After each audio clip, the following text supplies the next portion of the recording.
Oke, kita lihat nomor 1 terlebih dahulu ya. Kita bahas nomor 1. Kalian perhatikan tabel nama barang dan nilainya berikut ini. Ya, nomor 1 di sini ada tabel, ya, kemudian ada barang dan nilainya. Kemudian yang ditanyakan adalah nama barang yang berkaitan dengan besaran pokok. Oke, kalian masih ingat ini materi besaran pokok, besaran turunan ya, materi pengukuran. Ini materi kelas 1. Semester 1 awal sendiri anak-anak ya. Yang biasanya keluar di nomor 1 ini. Oke. Nah, kita tahu besaran pokok itu apa? Coba diingat-ingat lagi, kalian buka lagi bukunya, catatannya ya. Oke, besaran pokok itu merupakan besaran yang ditetapkan terlebih dahulu ya. Jadi tidak diturunkan dari besaran lain. Jadi besaran pokok ini sudah ditetapkan oleh ilmuwan kita ya. Nah, untuk menghafalkannya, ibu ada jembatan keledai untuk kalian hafalkan ya. Oke. Gini, ada Jiwa SMP ya, kalian kan masih SMP nih. Nah, ini singkatannya apa saja? Ada jumlah zat ya, jumlah zat. Kemudian I, intensitas cahaya ya. Kemudian W, waktu. Oke. A, ada kuat arus ya. Sini kuat arus. Nih. Oke, kuatnya di sini harusnya, tapi nggak cukup. S ada apa? Ada suhu anak-anak. Oke. Kemudian M, massa. P, panjang. Nah, ini adalah contoh dari besaran pokok. Nah, kemudian satuannya apa saja? Satuannya, ibu juga punya jembatan keledainya. Nah, coba perhatikan di sini. Oke, spidol coklat. Oke. Molly, kucing cantik.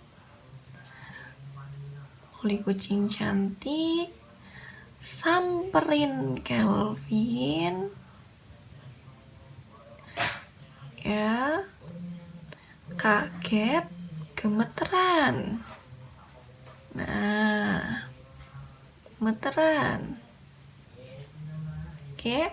Nah, ini satuan dari besaran pokok.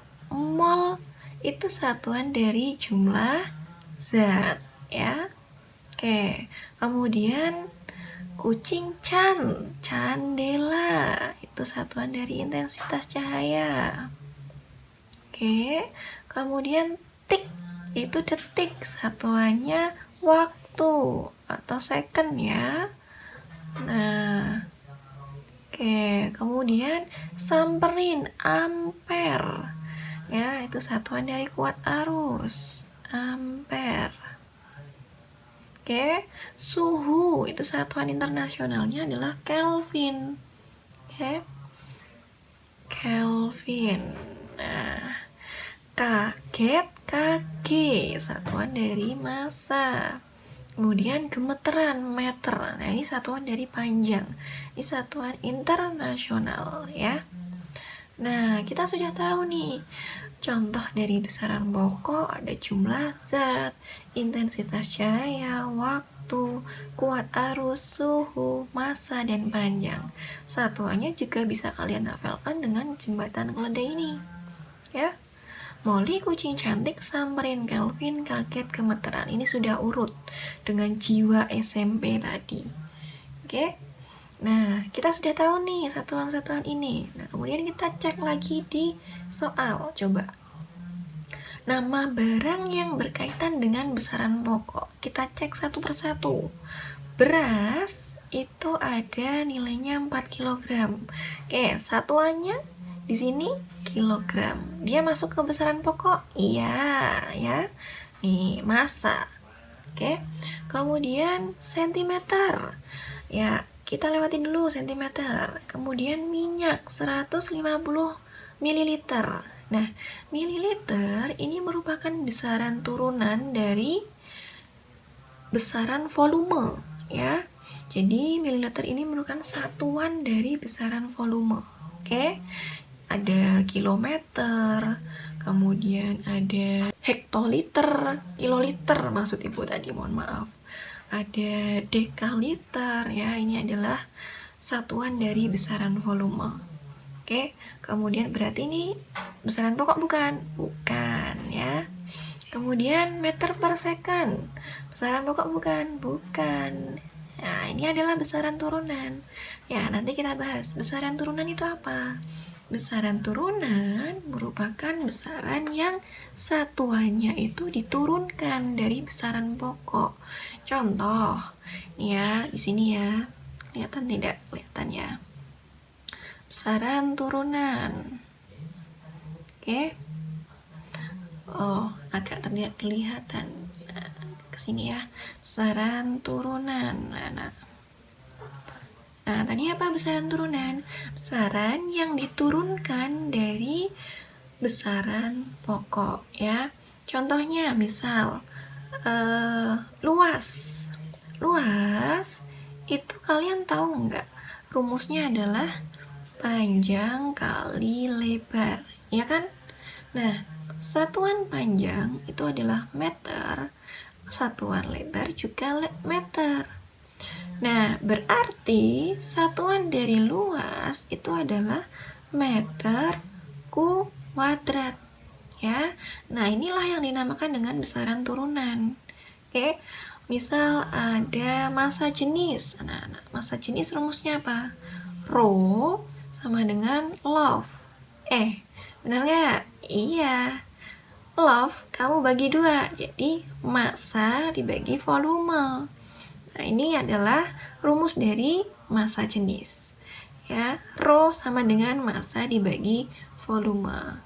Oke, satuan massa itu adalah kilogram.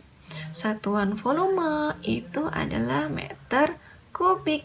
Nah, berarti massa jenis ini adalah dia masuk ke dalam besaran turunan, ya. Satuannya diturunkan dari besaran pokok. Oke? Nah, berarti sama saja dengan meter per sekon, ya. Meter per sekon ini dari mana? Misal kecepatan, ya, ini kecepatan. Kecepatan rumusnya apa? Kecepatan rumusnya apa, yo? Jarak S, ya, kecepatan itu V, oke? Jarak dibagi waktu, ya. Jarak itu masuk besaran pokok panjang, dia satuannya meter, oke. Nah, waktu satuannya detik, maka satuan dari kecepatan itu adalah meter per second. Nah, ini adalah masuk ke dalam besaran turunan, ya. Oke, berarti nomor 4 ini bukan, ya. Nomor 3 bukan. Kemudian laptop 1,8 A. A itu adalah ampere, ya. Nah, berarti masuk nggak? Masuk, ya. Oke, jadi yang mana? Nomor 1 dan nomor 5. Pilihannya ada 3 di sini, ya. Yang mana yang ada 1 dan 5? Yang B. Ada nomor 2 di sini. Iya, nomor 2 di sini sentimeter. Dia masuk ke dalam besaran pokok. Iya, tapi dia tidak satuan internasional panjang, ya. Satuan internasional panjang adalah meter. Oke. Jadi kalau misal ditanya satuan internasional panjang itu sentimeter, itu kurang tepat. Oke, anak-anak, jadi jawabannya B. Oke, nomor 1 aja penjelasannya 9 menit. Oke, kita lanjut ke nomor 2. Nomor 2, dilihat di sini. Perhatikan beberapa sifat fisik zat. Nah, ini juga masih semester 1 kelas 1, ya. Oke, sifat fisik zat. Nah, zat ada apa aja? Ada zat padat, ada zat cair, ada zat gas. Ya, masih ingat anak-anak? Nah, kalian harus hafalkan sifat-sifat itu.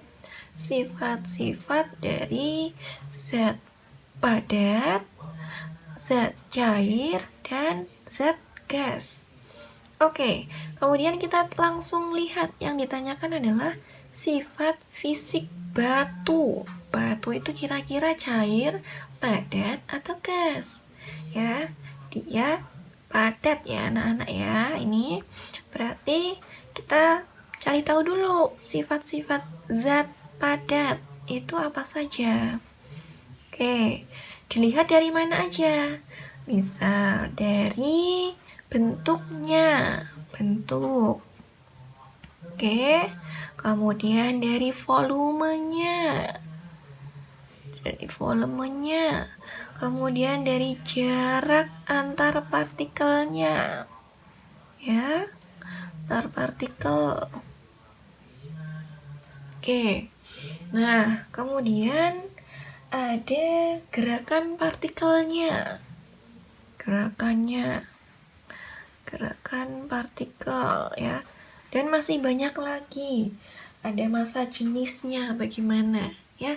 Nanti coba kalian buka lagi bukunya, kalian hafalkan lagi ya sifat-sifat dari zat padat, gas maupun cair. Nah, di sini nomor 2 itu yang ditanyakan adalah sifat fisik batu. Oke, sifat zat padat itu bentuknya tetap ya. Kalian masih ingat? Oke. Kemudian jadi bentuknya itu tidak bisa berubah-ubah ya. Kemudian volumenya juga tetap ya. Nah, dari sini apakah sudah bisa menjawab pertanyaannya?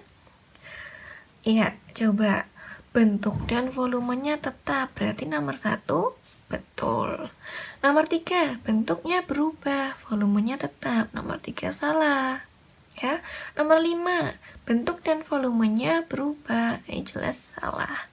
Berarti yang ada nomor 3 dan nomor 6 ya, mohon maaf, 6 itu tidak betul, salah. Jadi antara nomor 1 dan nomor antara A dan C. Tapi nomor 1 di sini sudah betul. Ya berarti yang mana yang pilihannya ada nomor 1? Ya yang A. Gitu aja. Ya. Oke. Tapi kita lihat dulu jarak antar partikel zat padat itu bagaimana? Apakah dia renggang atau dia sangat rapat? Ya, sangat rapat. Coba cek lagi jarak antar partikelnya. Sangat rapat. Oke.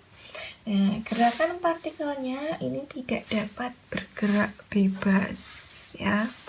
Di zat padat itu gerakan partikelnya tidak dapat bergerak bebas. Oke, anak-anak. Ya. Nah, di sini ada mana nomor 2 ya, jarak antar partikelnya atau molekulnya sangat rapat. Berarti betul. 1 dan 2 jawabannya. Pilihan A. Oke.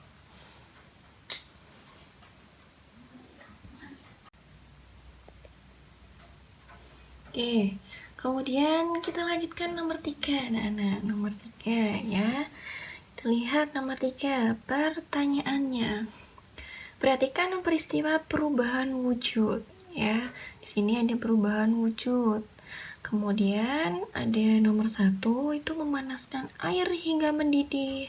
Pakaian basah dijemur. Kemudian nomor 3, air menjadi keras di dalam freezer ya. Kemudian nomor 4, membuat kue agar-agar di dalam cetakan. Oke, pertanyaannya adalah perubahan wujud yang melepaskan kalor. Ditunjukkan nomor. Oke, perubahan wujud itu apa toh? Perubahan wujud zat ya, ini perubahan wujud zat. Oke.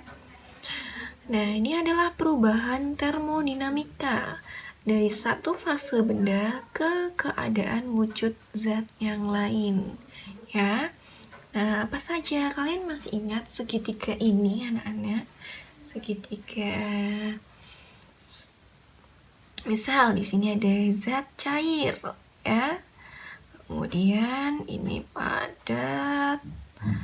Kemudian ada zat gas. Nah, Ibu bedakan ya, padat ke cair. Itu dia apa namanya? Perubahan apa? Mencair ya, mencair. Oke, kemudian cair ke gas. Itu apa? Masih ingat tidak? Menguap ya, menguap. Oke, kemudian padat ke gas. Itu apa? Ada menyublim. Menyublim. Nah, Ibu bedakan di sini. Kemudian dari cair ke padat. Nah, cair ke padat itu apa? Membeku ya. Membeku. Oke, kemudian lalu ada gas ke cair. Itu namanya apa? Ada mengembun. Mengembun. Oke, ini agak susah nulisnya. Oke, kemudian gas ke padat. Namanya apa anak-anak? Mengkristal. Ini udah pelajaran SD ya. Harusnya kalian ingat ini. Udah hatam ini harusnya. Nah, oke. Nah, kalian sudah tahu padat ke cair namanya mencair. Oke, kemudian cair ke gas namanya menguap. Nah, di sini Ibu garisi warna berbeda karena garis yang berwarna coklat ini, panah yang berwarna coklat ini, dia itu menerima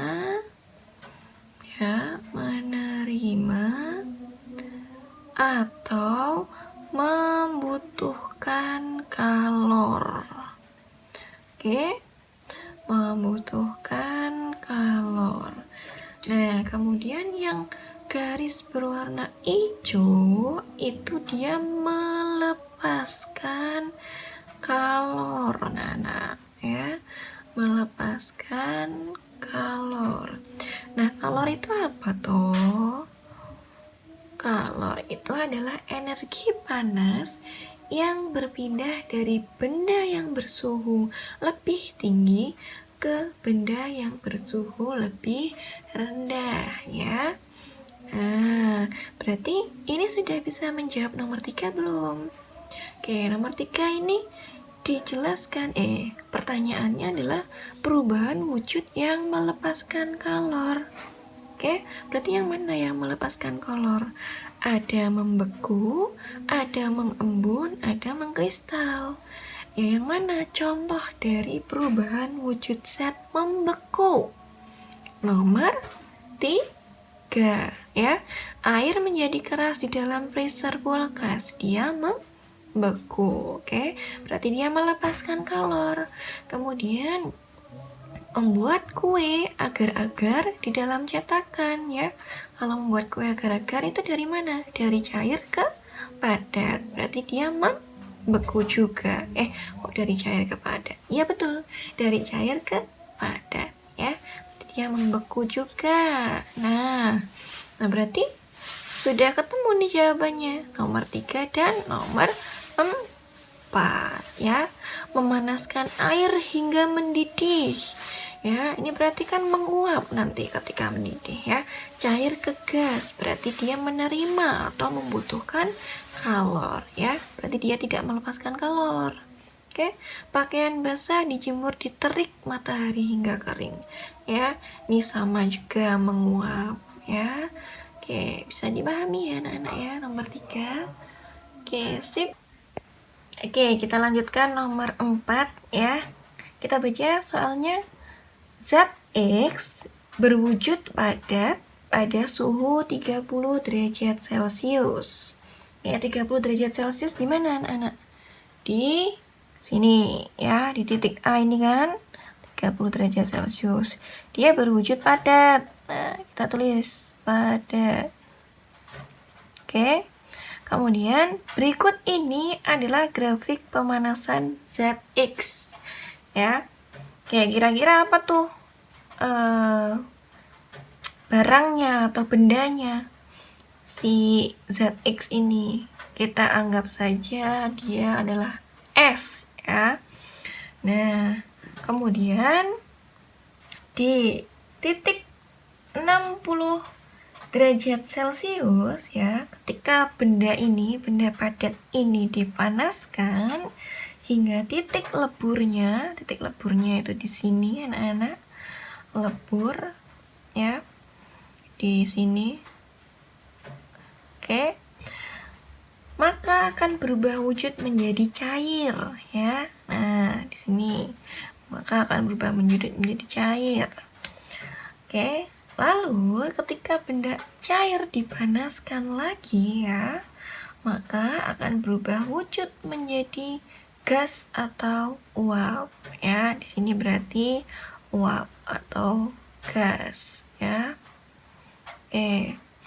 Nah, berarti bisa disimpulkan bahwa di titik lebur ini dia mencair.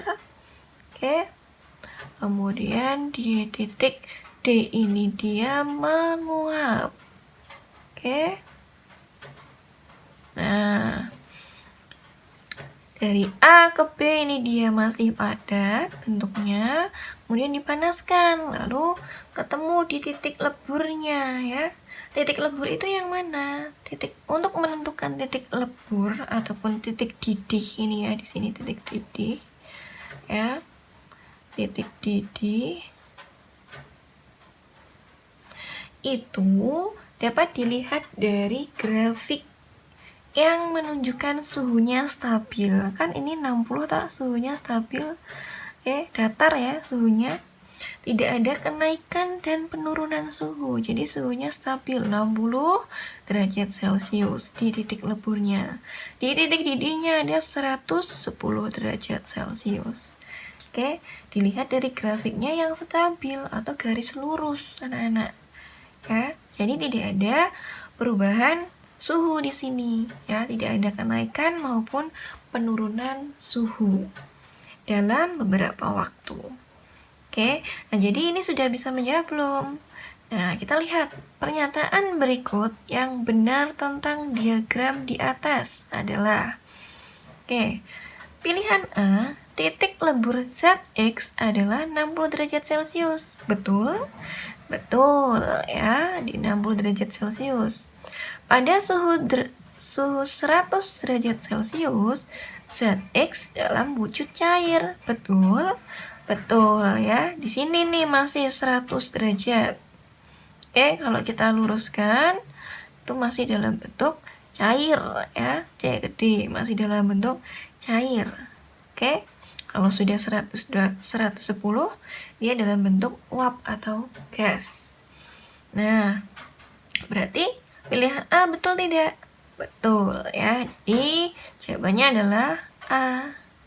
Kita lihat yang B. Titik lebur ZX adalah 30 derajat Celcius.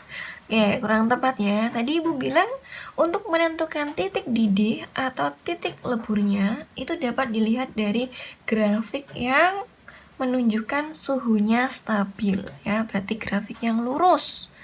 Nah, di sini dia suhunya tidak stabil di titik 30 ini. Di suhu 30 derajat ini. Berarti salah. Kemudian pilihan C. Titik didih ZX ada pada 100 derajat Celcius.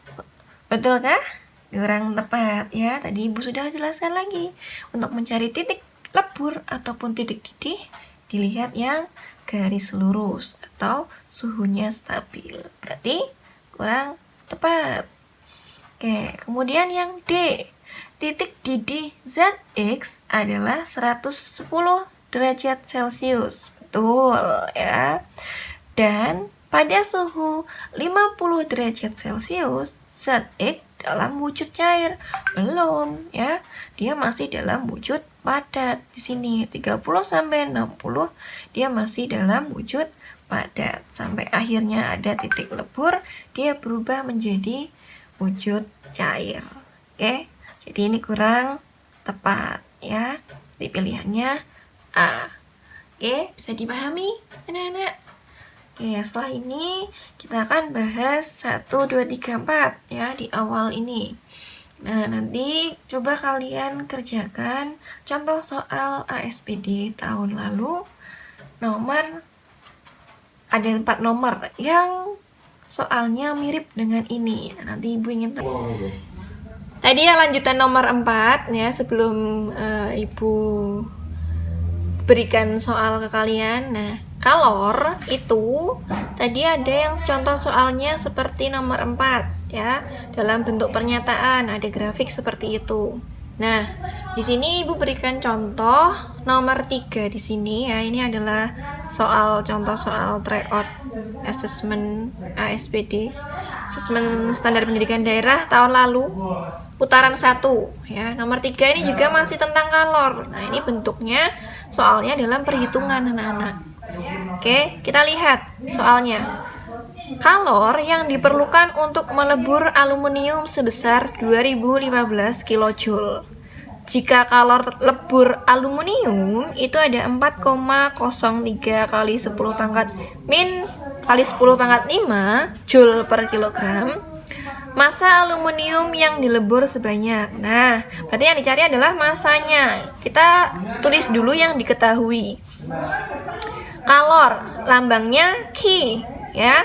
Nah, itu ada berapa kalornya? Ada 2015 kilojoule ya. Kemudian kalor leburnya. Kalor lebur lambangnya adalah L. 4,03 kali 10 pangkat 5 Joule per kilogram. Kita lihat satuannya di sini apakah sudah sama? Belum ya. Satuannya berbeda. Nah, kita samakan dulu. Dijadikan ke Joule semua ya. Berarti berapa ini? 2015 kilojoule. 2015 kilojoule kita jadikan ke Joule ya. Berarti turun 3 tangga ya. Berarti ada 15.000 Joule ya. Nah, oke. Berarti kalau yang kalor leburnya kita jadikan notasi biasa, bilangan biasa. Jadi berapa? 4,03 kali 10 pangkat 5 sama dengan 403.000 Joule per kilogram ya. Oke. Nah, kita sudah tahu nih kalor leburnya dan kalor aluminiumnya ya. Nah, yang ditanya adalah massanya. Oke. Tadi Ibu sudah jelaskan bahwa untuk mengetahui titik lebur ataupun titik didihnya itu dalam keadaan suhunya stabil. Berarti di sini tidak ada perubahan suhu ya. Berarti kita tidak perlu memasukkan perubahan suhunya. Nah, rumusnya bagaimana untuk mencari massanya kalau diketahui kalor leburnya? Ya, kita tulis rumusnya di sini. Q sama dengan massa dikali kalor lebur ya. Q sama dengan M kali L ya. Nah, yang ditanya adalah M-nya. Kita masukkan Q-nya ada berapa? 2.015.000 Joule ya. Kemudian massanya dicari. Kemudian kalor leburnya ada 403.000 Joule ya. Nah, kita cari M-nya gimana? Jadi 2.015.000 Joule dibagi 403.000 Joule. Oke, ada berapa ini anak-anak? Hitung. Ada 5 kilogram ya. Oke. Paham? Tahu kalian sudah paham atau belum? Oke.